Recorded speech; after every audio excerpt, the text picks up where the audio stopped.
قبرستان، بنگال والے، بہار والے، یوپی والے، دلی والے، ہریانہ والے پوچھیں گے آپ پوری دنیا سے کہ جہاں مردے دفنائے جاتے ہیں اس کو کیا کہتے ہو؟ تو سبھی بولیں گے قبرستان کہتے ہیں، لیکن سبحان اللہ یاد رکھو میرے نبی کے جہاں قدم مبارک لگ گئے ہیں اب اس کو قبرستان نہیں کہا جائے گا، اگر کہا جائے گا تو جنت البقیع کہا جائے گا۔ کیا کہا جائے گا؟ جنت۔ تو شاگرد گیا خواب میں دیکھا کہ جنت البقیع ہے، اور کچھ لوگ اونٹوں سے باہر سے لاشوں کو اونٹوں کے ذریعے لاتے ہیں یہاں دفنا رہے ہیں، اور کچھ لوگ لاشوں کو نکال کر باہر لے جا رہے ہیں۔ سبحان اللہ۔ گیا صبح کلاس میں، اور حضرت عبداللہ محدث بنی فرماتے ہیں بیٹا بات سمجھ میں آ گئی؟ بولے حضور بات تو سمجھ میں آ گئی، اور ذرا سمجھا دیں۔ تو آپ فرماتے ہیں بیٹا سنو، تم نے جو خواب میں دیکھا ہے کہ کچھ لوگ لاشوں کو لے کر کے مدینے کی قبرستان سے باہر لے کے جا رہے ہیں، وہ منافقین کی لاشیں ہیں جو یہاں مر گئے ہیں، اور فرشتے انہیں یہاں نہیں رہنے دیں گے بلکہ مدینے سے باہر، جنت البقیع سے باہر، نبی کے شہر سے باہر۔ اور تم نے جو یہ دیکھا کہ لوگ اونٹوں سے لاشوں کو لا کر جنت البقیع میں دفنا رہے ہیں، وہ کوئی اور نہیں نبی کے عاشقوں کی لاش ہے، یہ اعلیٰ حضرت کی لاش ہے۔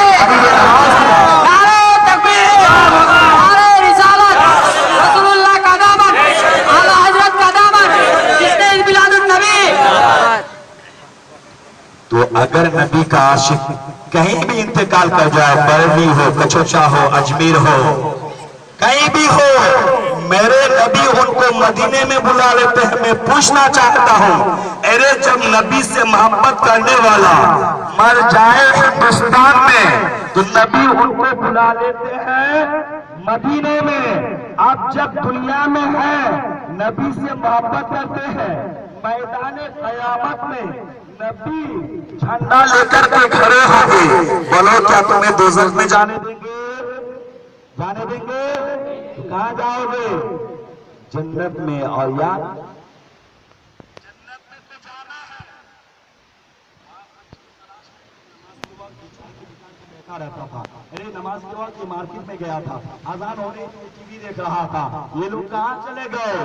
تو سبھی چلے جائیں گے نبی کے دامن رحمت میں۔ کہاں جائیں گے؟ تو اب میں آپ کو بتاؤں، آپ کے علاقے میں اگر باپ بہت غصہ ہو جائے بچے پر اور تلاشتا پھرے اور بچے نے ماں دور کر کے ماں کے گود میں سے چہرہ چھپا دیا، تو آپ باپ چلاتا تھا کہاں گیا کہاں گیا؟ بچے نے صرف آنکھ چھپا لیا ہے، دیکھ رہا باپ کچھ کرتا ہے؟ بولیے۔ جب ماں غصے میں آتی ہے بچہ دوڑ کے باپ کے گود میں صرف آنکھ چھپا لیتا ہے، چہرہ چھپا لیتا ہے، ماں دیکھ رہی ہے پھر بھی چلاتی پھرتی ہے کہاں گیا بچہ کہاں گیا؟ آج اس کی ہڈیاں توڑ دوں گا، لیکن ماں کو ہنستی ہے؟ بولیے۔ بولتی ہے نہیں۔ سبحان اللہ۔ تو وہاں فرشتے دیکھ رہے ہوں گے کہ یہ نماز کا چھوڑنے والا دیکھو ادھر جا رہا ہے، یہ دیکھو نہ وہ روزہ نہیں رکھ رہا تو وہ وہاں گھسا ہوا ہے، وہ دیکھو زکات نہیں دے رہا تو ادھر جا رہا ہے۔ فرشتے سب دیکھ رہے ہوں گے، لیکن جب آپ اور ہم نبی کے دامن رحمت میں اپنا چہرہ چھپا دیں گے، کسی کے اتنا ہمت نہیں کہ ہمیں نکال لے، کیوں؟ اس لیے کہ ڈھونڈائی کرے صدر قیامت کے سپاہی، وہ کس کو ملے جو تیرے دامن میں چھپا۔ نبی کے دامن میں پناہ لیں گے تو کوئی ملے گا؟ کوئی نکال سکتا ہے؟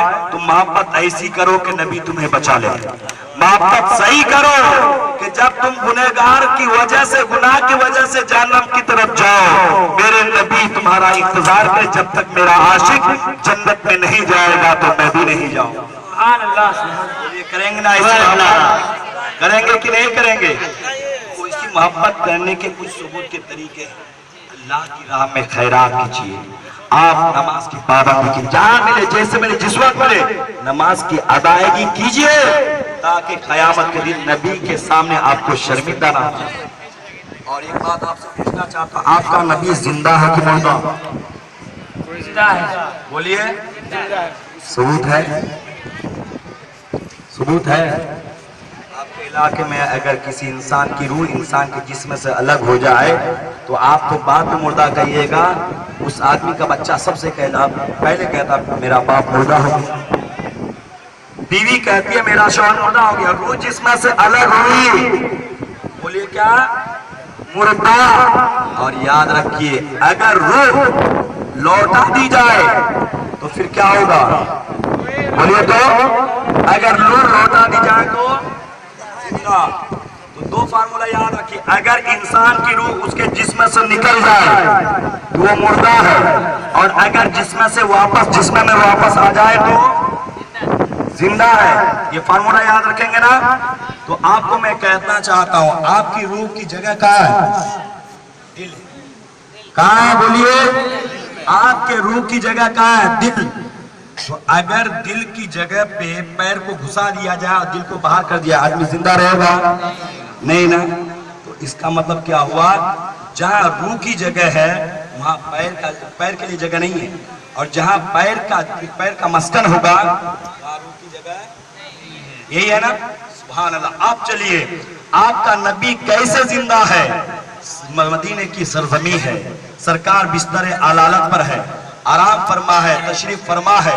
مدینے کی سرزمین پہ حضرت اسرائیل آتے ہیں، دروازے پہ دستک دیتے ہیں، حضرت فاطمہ فرماتی ہے کون؟ آواز آتی ہے میں ایک عربی ہوں، نبی کا چاہنے والا ہوں، نبی کی زیارت کے لیے آیا ہوں۔ سبحان اللہ۔ یہاں دیکھو اسرائیل کسی کے دروازے پہ جاتا ہے تو اجازت نہیں لیتا، میرے نبی کی بارگاہ میں گیا ہے تو اسرائیل اپنے آپ کو ملک الموت نہیں کہتا بلکہ عربی دیہاتی کہتا ہے، اور کہتا زیارت کے لیے آیا ہوں۔ حضرت فاطمہ فرماتی ہے کہ جاؤ دوسرے دن آنا، وہ چلا جاتا ہے، پھر دوسرے دن آیا، حضرت فاطمہ فرماتی ہے کون؟ پھر وہی کہتا میں عربی ہوں، نبی کی زیارت کے لیے آیا ہوں، میں نبی کی زیارت کرنا چاہتا ہوں۔ اللہ اکبر۔ حضرت فاطمہ فرماتی ہے آپ چلے جائیے، میرے رسول کی طبیعت خراب ہے، کل آئیے گا۔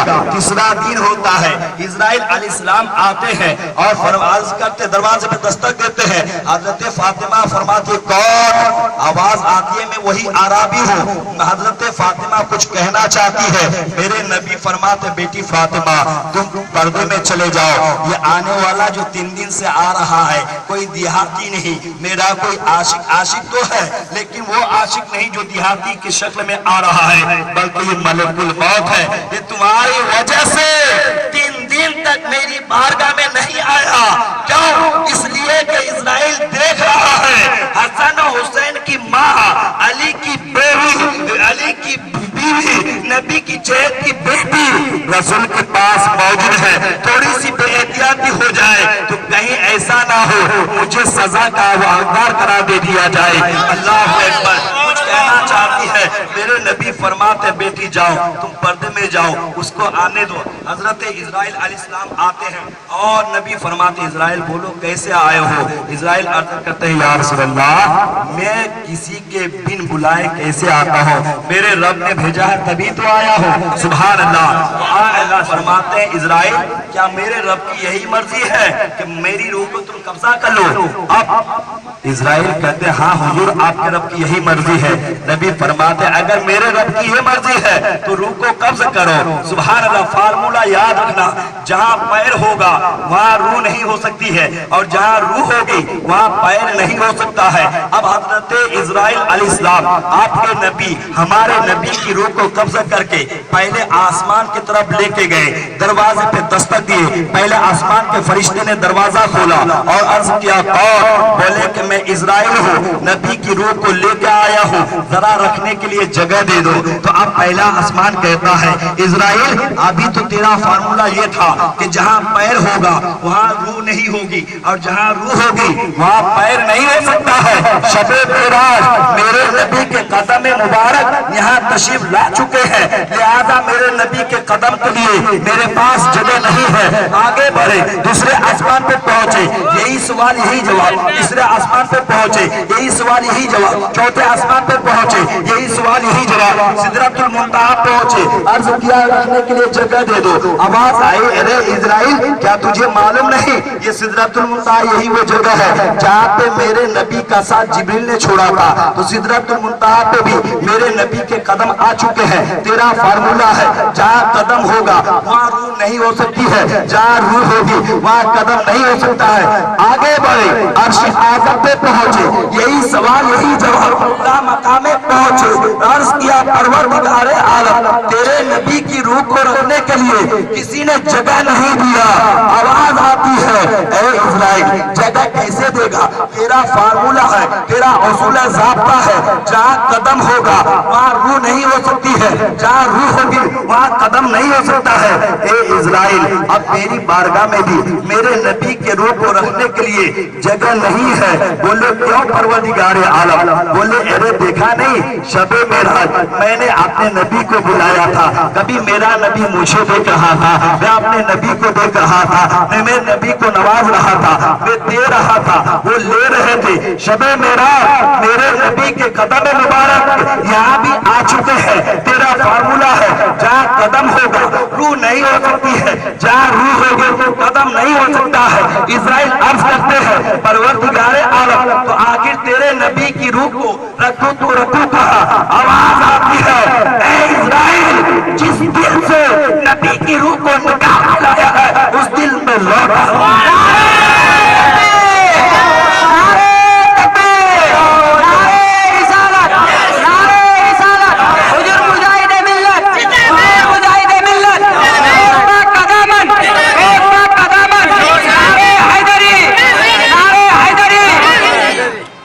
سمجھا آپ نے؟ فارمولہ ہے نا, پیر ہوگا تو روح نہیں, روح ہوگی تو پیر نہیں.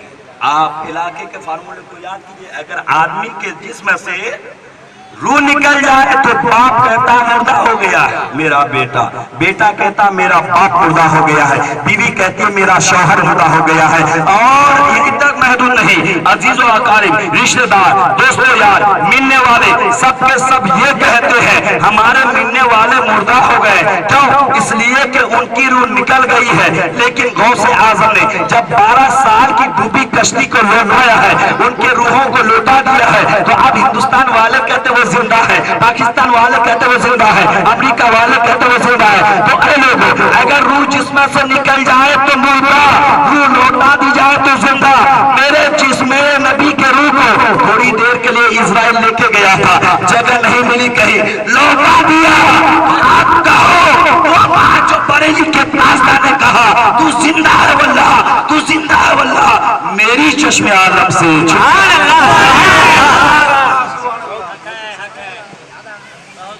بولیے آپ کے نبی زندہ ہے کہ مردہ ہے؟ میرے نبی کا معاملہ تو کچھ اور ہے. اللہ کے ولیوں کا تو یہ حال ہے. سبحان اللہ, ہم کہتے ہیں زندہ, ہم تو اللہ کے ولیوں کو مردہ نہیں کہتے. اور اللہ کے ولیوں کا پاور اتنا ہوتا ہے. لکھنؤ کبھی گئے آپ؟ اگر کوئی گیا ہوگا تو وہاں کے ایک مشہور بزرگ ہیں جن کا نام ہے حضرت مخدوم شامی. کیا نام ہے؟ حضرت شامینا. اور ان کے نام کا اثر کیا ہے؟ آپ کے ساتھ بہت واقعہ پیش آتا ہوگا کہ کمرے میں برا خواب دیکھتے ہیں, ڈر جاتے ہیں, کمرے میں بھوت آ گیا ہے, جن آ گیا ہے. ان کے نام کا اثر یہ ہے اگر آپ نے یا مخدوم شامینا لکھ دیا اس گھر میں جیننا بھننا کوئی بھی. ان کی بارگاہ میں ایک انگریز پہنچا کہ اے محمد رسول اللہ کے دیوانے, تمہارے نبی کا زیادہ کمال ہے کہ ہمارے نبی کا؟ حضرت مخدوم شامینا نے فرمایا ہمارے نبی کا. بولے کیسے؟ بولے کہ بہت سارے معجزات ہیں. بولے نہیں, تمہارے نبی کا کمال زیادہ نہیں ہے, بلکہ کن کے نبی کا کمال ہے؟ ہمارے نبی کا. کون بولا؟ انگریز. بولے کہ وہ کیسے؟ کہ ہمارے نبی حضرت عیسیٰ روح اللہ علیہ السلام ایک وقت میں کئی جگہ حاضر ہو جایا کرتے. ایک وقت میں کئی جگہ ایک ہی وقت میں، پانی پت میں بھی ہے، دلی میں بھی ہے، بنگال میں بھی ہے، بہار میں بھی ہے، یو پی میں بھی ہے، آسام میں بھی ہے، گوہاٹی، ہر جگہ۔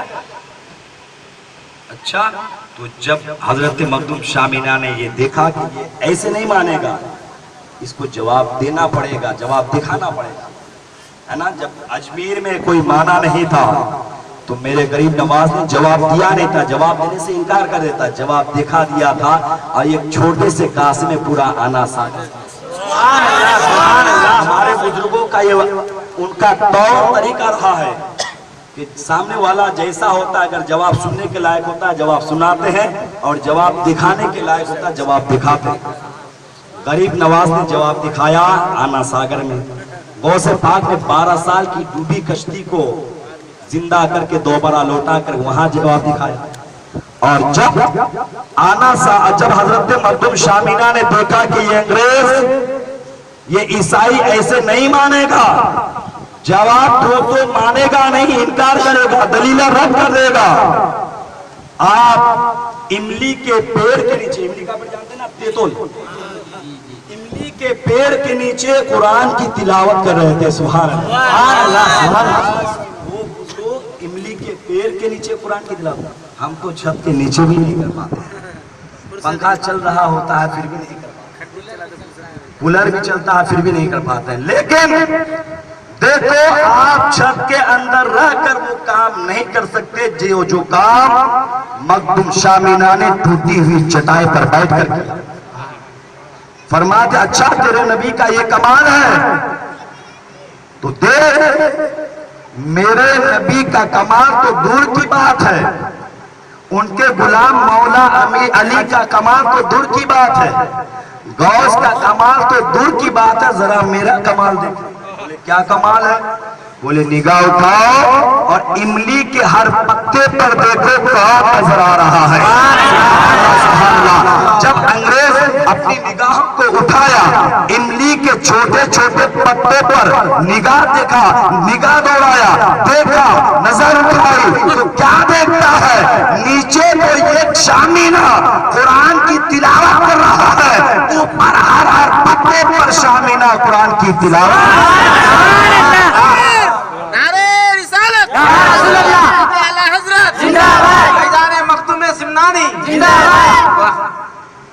ہر پتے پر قرآن کی تلاوت ہو رہی ہے۔ اور یاد رکھے گا، اگر آپ کسی سے مرید ہیں تو آپ کا پیر آپ سے بے خبر نہیں۔ کیوں؟ اس لیے کہ تاریخ بتاتی ہے، حضور وارث پاک کی خدمت میں ایک شخص پہنچا، اللہ کرے ہم میں کا کوئی نوجوان اس چیز کا عادی نہ ہو، اگر کوئی عادی ہو گیا اس کا گھر تباہ ہو جائے گا، فیملی تباہ ہو جائے گا۔ امیر آدمی بھی اگر اس چیز کا عادی بن گیا تو سب بیچ ڈالے گا اور صحت تو ختم ہو جائے گی۔ شرابی گیا کہ حضور میں آپ سے مرید ہونا چاہتا ہوں۔ بولے اچھی بات ہے، مرید ہو جاؤ۔ بولو حضور ایک شرط ہے۔ کیا؟ میں شراب کا عادی ہوں، شراب پیتا رہوں گا۔ اللہ، تو حضرت وارث پاک فرماتے اچھا یہ شرط ہے، ٹھیک ہے، میری بھی ایک شرط ہے، مرید تو کروں گا، میری بھی ایک شرط ہے کہ میرے سامنے نہ پینا۔ سبحان اللہ، میرے سامنے نہ پینا۔ بولے ٹھیک ہے حضور، آپ کے سامنے نہیں پیوں گا لیکن پیوں گا۔ بولے ٹھیک ہے لیکن میرے سامنے نہ پینا۔ مرید ہو گیا، مرید ہونے کے بعد گیا ٹھیکے پہ، شراب کی بوتل لیا، چڑھانا چاہا، سامنے وارث پاک جلوہ فرما، میرا دیوانے وعدہ کیا ہے کہ سامنے نہیں پیے گا، شراب کی بوتل نیچے کر دیا کہ شرط تو ہے نہیں پیوں گا۔ بوتل لیا، چھپا کر کے گھر گیا، گھر پہ جا کر کے دروازہ بند کیا اور ڈھکن اتار کے پینا چاہا۔ آواز آئی بیٹا شرط رکھا تھا میں نے، شرط تو نے منظور کیا، پینا نہیں۔ دیکھا کہ کھڑکیاں کھلی تھی، اس در سے آ گئے ہوں گے، کھڑکیوں کو بند کیا، پینے لگا تو وہی منظر۔ اب دیکھا کہاں پیا جائے، تو آج جانتے ہیں نا جو آدمی نشہ خور ہوتا ہے، جوانی ہوتا ہے، تو اپنے علاقے کے لوگوں کے پاس نہیں کھلتا، دور جا کے کہیں پیسہ ہار کے آتا ہے۔ محنت کی کمائی، خون کی کمائی وہ تھوڑی دیر میں گنوا کے آتا ہے، پھر دوسرے کی جیب مارتا ہے۔ لیکن سنو، اللہ کے ولی کی نظر، جب وہ مرید دیکھا کہ وہ ٹھیکے پہ بھی میرے پیر، گھر میں بھی میرے پیر، کھیت میں بھی میرے پیر، ہر جگہ واری سے پاک ہی نظر آتے ہیں۔ آپ دیکھا کہ ایک جگہ ہے ایسی جہاں پہ وہ نہیں آ سکتے، گھر کے مچان پہ پہنچا اور سوراخوں کو کپڑوں سے بند کر دیا تاکہ کسی طرف سے کوئی روشنی نہ آنے پائے، اور بیٹھ کر کے شراب کے بوتل کے ڈھکن کو اتارا، پینا چاہا۔ آواز آتی ہے، بیٹا تیرا پیر تجھ سے بے خبر نہیں ہے، تجھے دیکھ رہا، تو نے وعدہ کیا ہے کہ میرے سامنے نہیں پیے گا، میرے سامنے مت پی، بوتل پھینک ڈال۔ سبحان اللہ،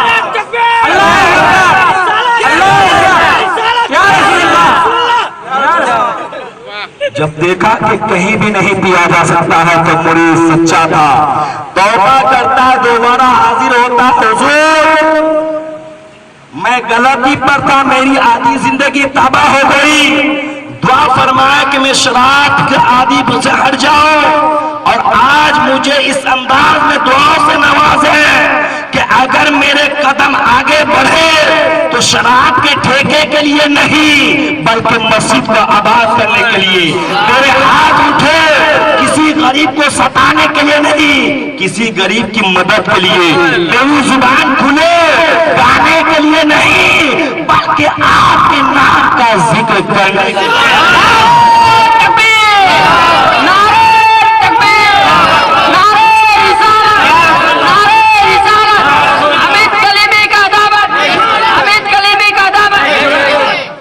درود شریف صلی اللہ علیہ نبی الامی وآلہ صلی اللہ علیہ وسلم، صلاۃ و سلام علیک یا رسول اللہ۔ میں کہنا یہ چاہتا ہوں